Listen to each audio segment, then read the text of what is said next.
આપનું સ્વાગત છે। સુરત પાલિકાની ચૂંટણીમાં ભાજપના ગઢ એવા રાંદેર અઠવા ઝોનમાં પણ ભાજપને પ્રચાર દરમિયાન મતદારોના વિરોધનો સામનો કરવો પડી રહ્યો છે। વોર્ડ નંબર 22માં પૂર્વ ધારાસભ્ય સાથે ભાજપના ઉમેદવારો પ્રચાર માટે ગયા હતા, જ્યાં એક સોસાયટીના રહીશોએ તેમની પાસે કામગીરીનો હિસાબ માંગ્યો હતો।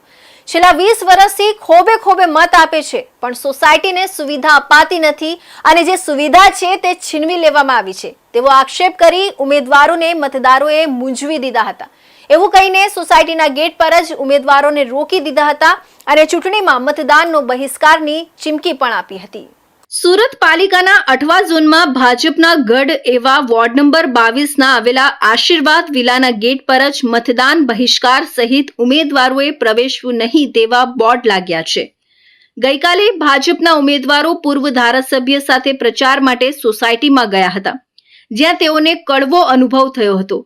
ગેટ પર જ સોસાયટીના રહીશોએ ભાજપના નેતાઓ પાસે કામગીરીનો હિસાબ માંગ્યો હતો।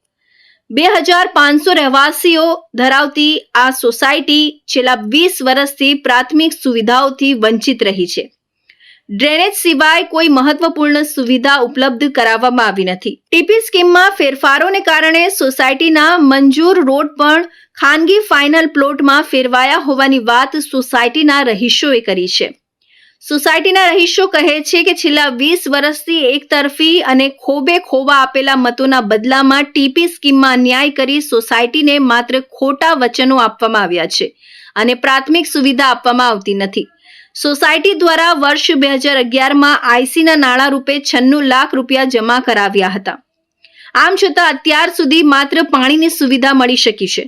તેથી ગેટ પર બેનરમાં લખ્યું છે, બેનર પર લખાયું ખોટા વાયદા આપનારા રાજકીય પક્ષો કે ઉમેદવારોએ સોસાયટીમાં પ્રવેશવું નહીં। આશીર્વાદ villa new city light road છેલ્લા 20 વર્ષથી અમે રહીએ છીએ। આશીર્વાદ વિલામાં લોકશાહીની જે પ્રક્રિયા છે એમાં જે ચૂંટણી આવે એમાં અમે રંગે ચંગે ભાગ લઈએ છીએ દર વખતે અને સૌથી સારું મતદાન પણ કરીએ છીએ। પરંતુ 20 વર્ષ દરમિયાન અમારા વેરા ભરવા મ્યુનિસિપાલિટીના વેરા ભરવા છતાં, ટેક્સ ભરવા છતાં અમને મ્યુનિસિપાલિટી તરફથી, મહાનગરપાલિકા તરફથી કોઈ પણ પ્રાથમિક સુવિધા આજ સુધી એક પાણીની લાઈન સિવાય કોઈ પ્રાપ્ત થઈ નથી। જ્યારે ઇલેક્શન પતી જાય છે પછી જ્યારે સોલ્વ કરવાની વાત આવે છે ત્યારે પેલા ઈદના ચાંદ હોય ને એ ટાઈપનું થાય છે કે પેલો આકાશમાં તારા બતાવેલા હોય પણ હાથમાં કંઈ આવતું નથી।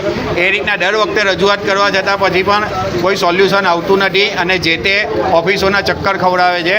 તો આ વખતે સોસાયટીએ સાર્વજનિક રીતે ડિસાઇડ કરેલું છે કે આપણે જે લોકશાહીની ચૂંટણી છે તેને આપણે બહિષ્કાર કરશું। આ સોસાયટીમાં 84 વિધાનસભાના ધારાસભ્ય સંદીપ દેસાઈ 5 વર્ષ જેટલો સમય રહી ચૂક્યા છે અને તેઓ અહીંની સમસ્યાથી વાકેફ છે। તેમ છતાં આ સોસાયટીની સમસ્યાનો હજી સુધી કોઈ હલ આવ્યો નથી।